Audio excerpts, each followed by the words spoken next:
Welcome to That Game Show, the awkward, inappropriate, random podcast that occasionally talks about games.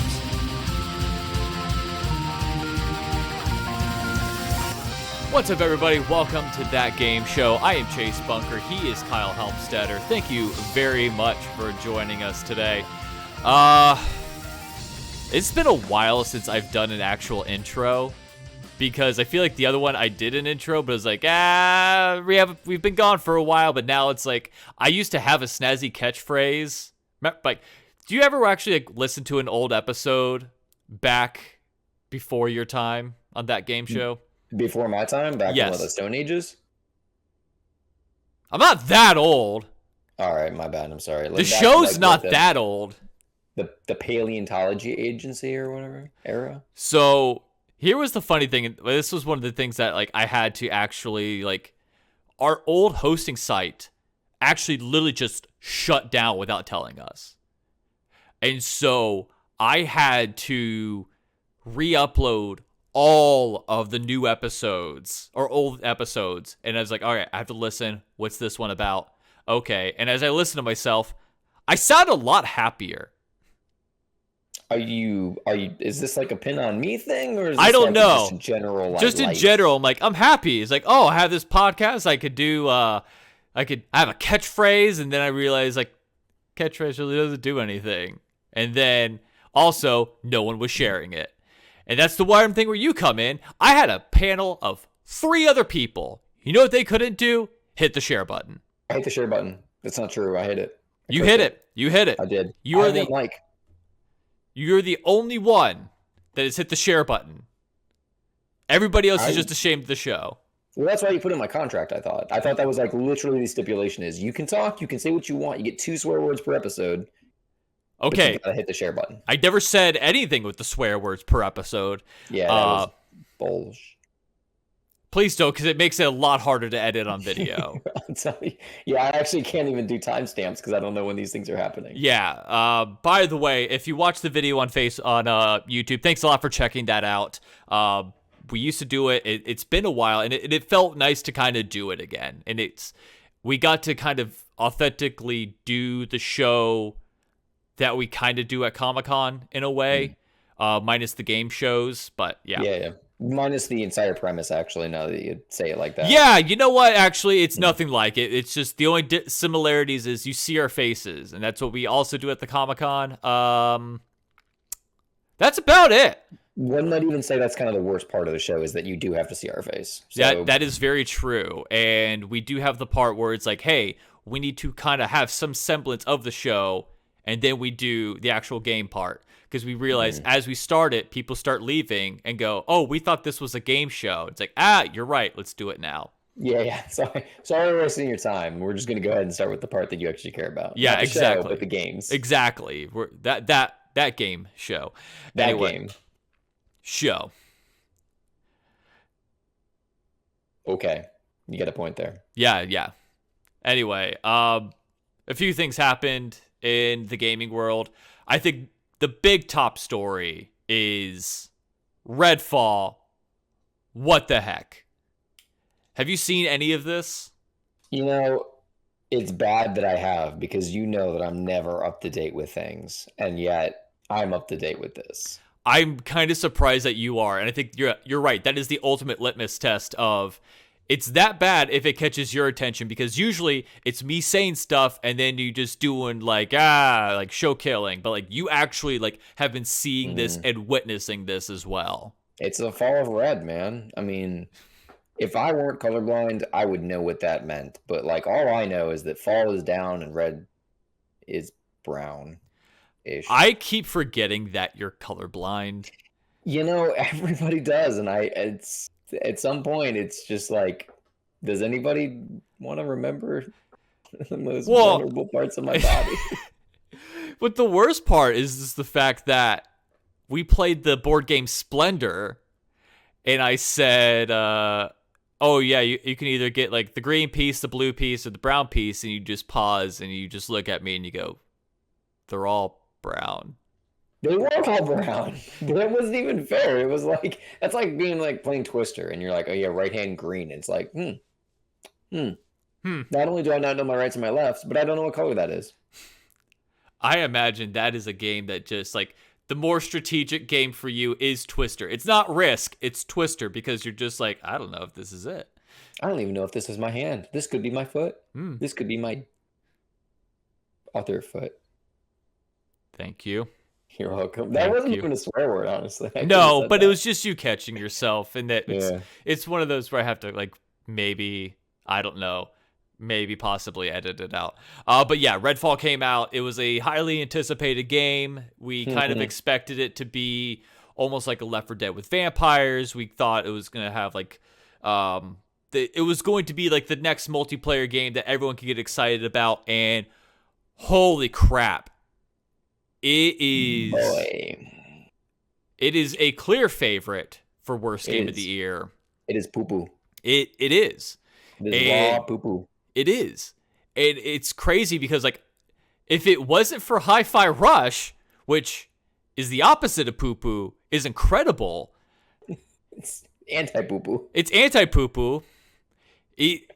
This would look so bad for Bethesda's first game in the Microsoft deal. Dude, that company, I know we've had tons of debates on this already, so hearing their name come up again cannot be a surprise to anybody that listened to like 5 episodes. But yes. Wow, I mean, come on. What? Yes. What do you do at this point? I mean, like, the thing is, like, we've mentioned this before with Bethesda. A lot of Bethesda launches, if they're big, it'll be a game that's going to come out with a whole bunch of bugs. It's going to be unplayable for the first 2 months. But then once month 3 hits and it has like the $20 discount, you're like, oh, wow, this is actually a lot of fun. Because it did that with Fallout 76, New Vegas. New Vegas when it came out was a little bit buggy, but then they had like patches and it was a lot more enjoyable. A lot of people love that. The mod community gets a hold of it too, and that usually takes it off. Skyrim was at least more playable, but still had like a bunch of bugs going in. And so I guess on that front, we shouldn't be surprised when it's a Bethesda game, but it's the fact that it's Arcane that makes Dishonored, which is incredible, which made Prey, which is incredible. Was Prey really good when it came out, though? What's that? Was Prey really good when it came out? Because I thought it flopped for some reason. The PC... Let me rephrase that, because you're kind of right. Prey was one of those that it had a game-breaking bug to where, like, IGN gave it, like, a 3 because it was unplayable, but like it worked on all the other platforms. And then once it was a day 1 patch, and so once that got patched, everybody slowly started coming to it. Like, it's funny when you mention Prey because I believe it's sold very well, and I'm gonna look that up real quick. It's sold fairly well, but it's just the fact that like the initial launch isn't as good. I typed in Prey Infinite because I was looking at Halo Infinite numbers. But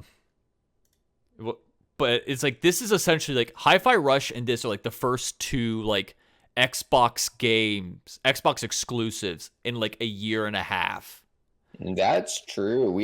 I thought that was going to be a dead market for a while because of all the mergers that have been happening, and I'm like, I guess it really doesn't matter what console you buy things on anymore because, I mean, everything's pretty much. I mean, aside from like some very niche PlayStation exclusives, seemed like everything was pretty much open to market, you know? So and now, according to sales on the Wikipedia page, Prey debuted at number 2 on the weekly sales charts in the United Kingdom, trailing Nintendo Switch port of Mario Kart 8. These figures were considered due to the disappointing lack of competition for AAA new releases, and the fact that the opening week of sales were down 60% from Arcane's previous title, Dishonored 2. Additionally, Bethesda's decision to hold review copies until the release was mentioned by outlets as a factor for the week launch.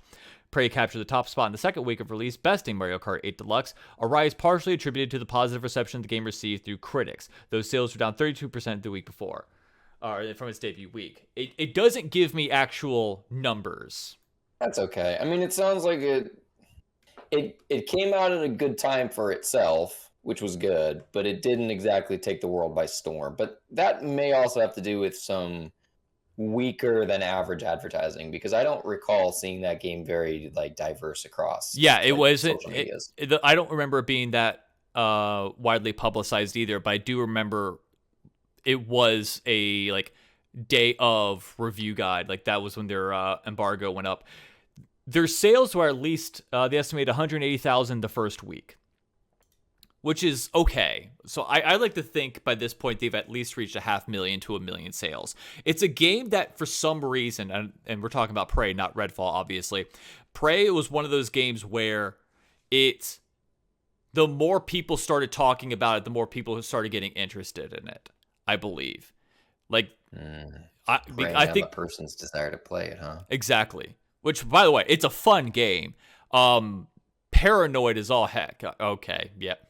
But it's still a great game. Redfall, however, you can fix bugs, but the problem is you can't fix linear design, quests that are uninspiring, enemies that are just kind of the same, and I think IGN said it best. It's just a vampire version of Far Cry. Like, it's not that Left 4 Dead thing that we were kind of expecting, or even a vampiric Borderlands.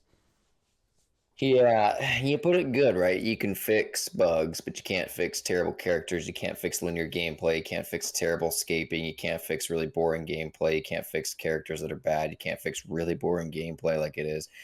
Just a lot of things really about it that you just can't really fix unless you just say, maybe we should just call this Terrible Fall and go ahead and make a new game. Yeah. There's also a discourse for some reason between like what you can't say to the review company, because apparently some people are getting mad by saying, hey, we expected better of you, Arcane. And they were saying like, oh, because it could be different people. But at the same time, like, when you have the resume that we've mentioned earlier with Prey, Dishonored, Deathloop, now granted, I know some of those are different divisions, it's still under the full umbrella of Arcane. Yeah, we kind of expect better things from you. And it's like, think about this like in sports. Like, if an athlete has a poor game, like in a playoff time, we naturally think, hey, we kind of expect better from you. Hopefully you can fix this. Yeah, I mean, this is what's kind of interesting, right? It's kind of put into perspective. We, just as the game players, are allowed to expect far, far more from a game development studio that really just kind of let it down. Just as game companies are absolutely allowed to expect more out of the game players, and that not being toxic and, kind of stuff like that is expected of us. Do we live up to our end of the bargain? Absolutely not. There are multiple people that tell me to kill myself every time I play Overwatch. Does that mean, though, that I'm supposed to be held accountable? Yeah, kind of, because I can get suspended from gameplay. Unfortunately, I can't really suspend a game studio for releasing a piece of garbage. But, the fact of the matter is, as people go and buy it, we're allowed to expect far more from a company that really just, did not deliver on this one. Yeah. I feel bad for Microsoft in that, like, this is one of the first games in the Bethesda deal. I mean, granted, it's the second. Hi-Fi Rush was one, but it's like, it's still just the fact that, like, this $7 billion deal, and that's the first thing that comes out, and you're just like, oof, that's a lot of pressure on Starfield. And by the way, I haven't watched the full interview yet. Credit to Microsoft or Xbox head Phil Spencer for going on Kind of Funny and just eating it, owning up to it. It's just like, yeah, it shouldn't be like this. We're sorry. And they're going to ensure Starfield is going to be substantially better. And all I kept thinking is Starfield has now so much more pressure now going in, just because of the fact that we've seen what it's going to be. I think it's been delayed a few times, and there's a lot of hype behind this. And if that is the buggy mess that we see with Redfall, that's going to be a rough few years for Microsoft. No, Redfall was delayed, if I recall correctly. Yes. Now, typically, this is actually not the first game lately that I've seen delayed. Obviously, we could talk about the mess that has been, what is it, the Suicide Squad game? Yeah. I mean, that's been delayed multiple times to the point where they should probably just cancel the game. We're seeing this more and more. And now this is one of those weird kind of consequences where when you see it you think every game is delayed, but then you think back on other games, like, I mean, probably God of War is one. I'm not sure if that was delayed or not. I don't think it was. I think I it think got delayed like slightly, but okay. yeah, like my thing is like I don't mind delays. Like I don't either. mind delays when it's like, okay, if it means like one, your staffing doesn't go through crunch time, or like if it's like nothing, like you're not rushing into it, then yeah, I'm all for it because you get to put on more quality. And I Mhm. feel like there have been more positive results because of delays rather than negative. Like I can look at God of War, Elden Ring, all these games that have been pushed back, and I think, yeah, that's worth it because they put out the quality product. And then you also see like Arkham Knight, which had a poor PC port and was just delayed after a while before it actually became like a sustainable, like actual stable game. And so, yeah, like I don't mind when games get delayed as long as I know in the end it's going to be good. And I feel like we had that feeling with Redfall. And I think like a lot of people said their first red flag for Redfall was it plays at 30 frames per second, and people flipped out about it. By the way, people who complain about that, stop it. Like some things are going to be 30, some things are going to be 60. Like I don't understand the discourse, especially when if it comes out later that, oh yeah, you could then run it at 60. Yeah, just deal with that. Like I don't understand why you have to complain so much.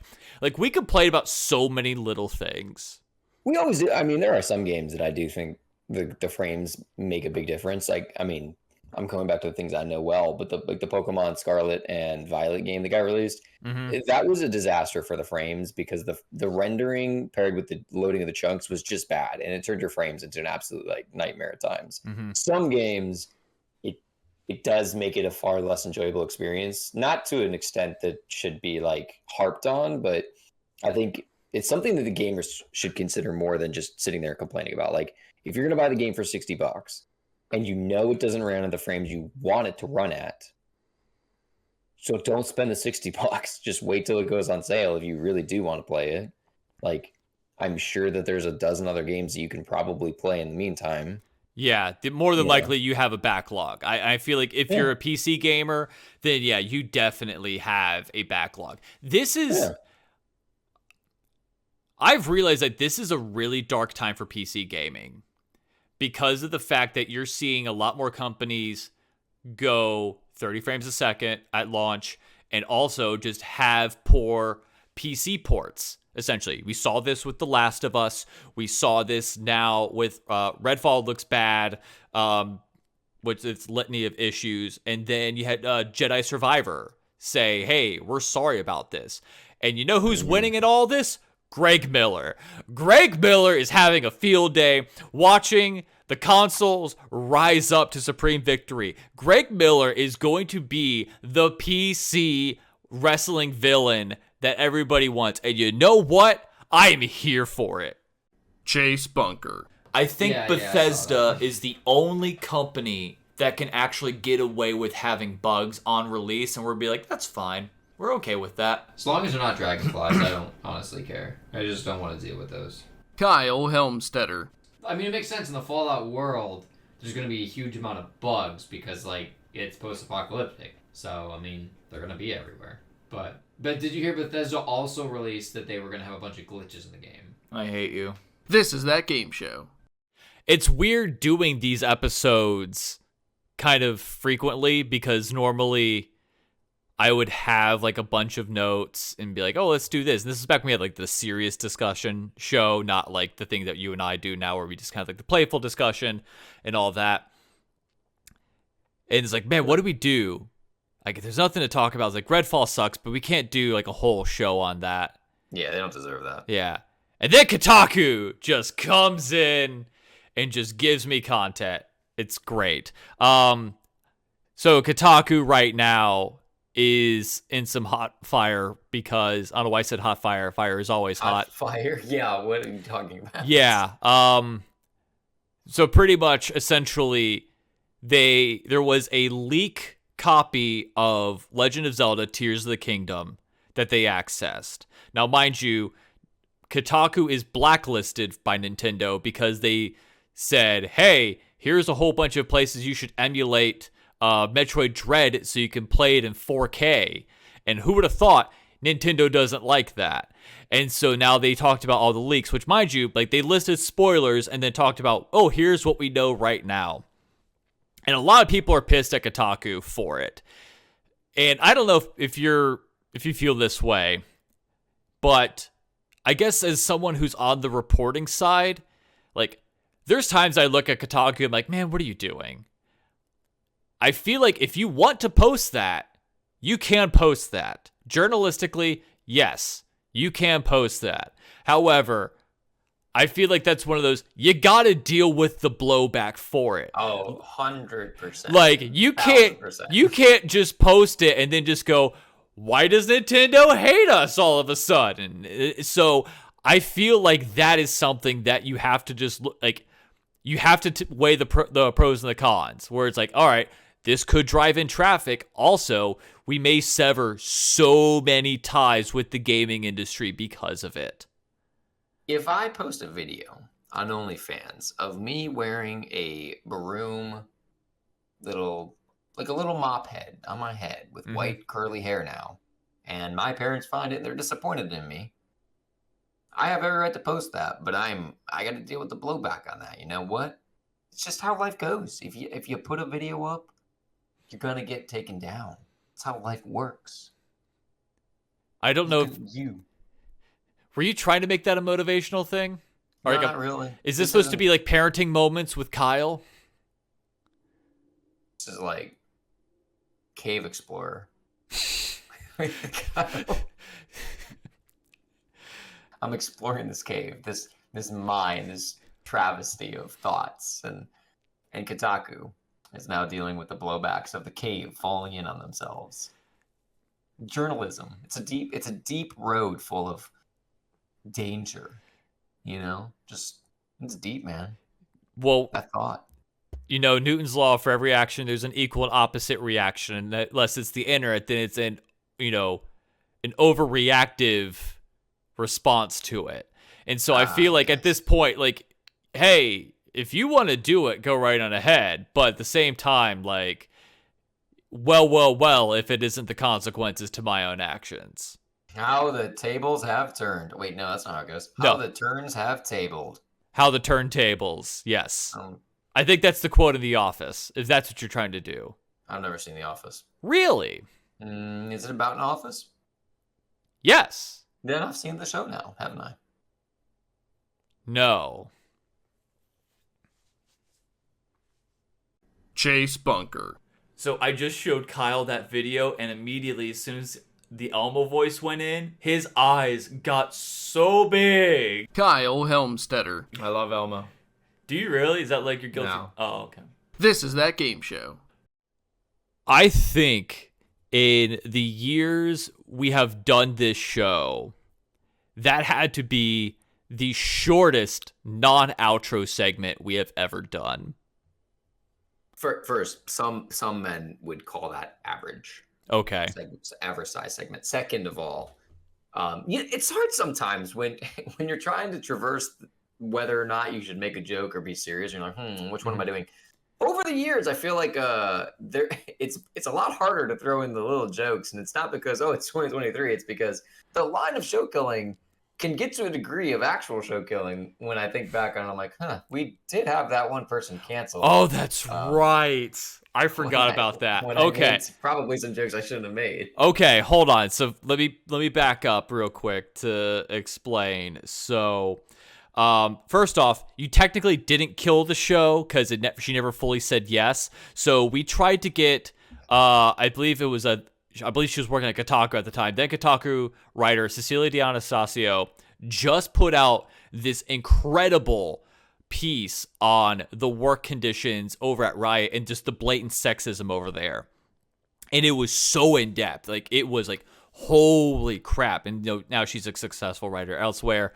And so I tried to get her on to talk about it. And she says, let me listen to an episode. And I said, okay. And I just did the latest episode.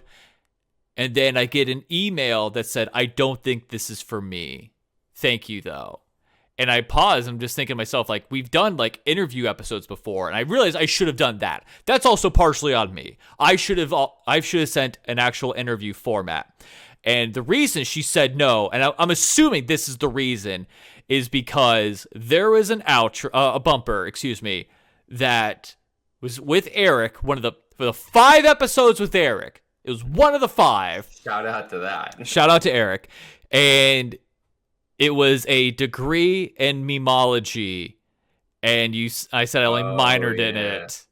And you said, do we to finish this off? Yeah. And he said, waste of money. You might as well have gotten a gender studies degree. Oh boy. You know, some internet personalities get themselves into hot water for some real bad stuff. If that's the worst that I've done, at least I can take solace knowing that it's not that bad. Mm-hmm. Still, at the same time, I'd like to acknowledge that I feel like, wow, you know, if you ever wonder if you've grown, look back at that and you'd be like, ooh, man, I'm cringing a little bit at myself. Oh, like, Facebook does that to me all the time with like, you've got new memories. And I have like a whole bunch of jokes. I'm like, oh, wow, these are really bad. But then I find a few of them like just straight up banger. Dude, like, if we look back on some of the original bumpers, it's some of them are line crossers, but not in a bad way. Some of them are just a little spicy. Yeah. Also, I think with our segments, we tend to just ramble. And I think we're getting a little bit better at that. Yeah, we don't ramble as much. Well, sometimes.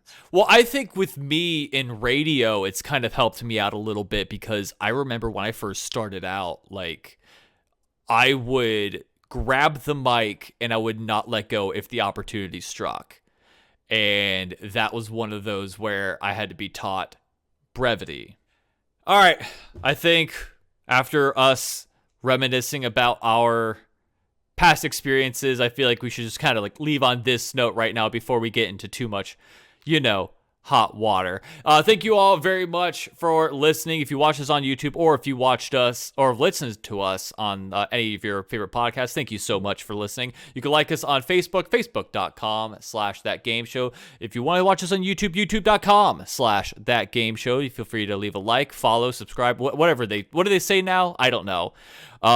Like, comment, subscribe. I think that's the thing you have to say 3 times and maybe your stuff will go up. I don't know. Don't you say a thing.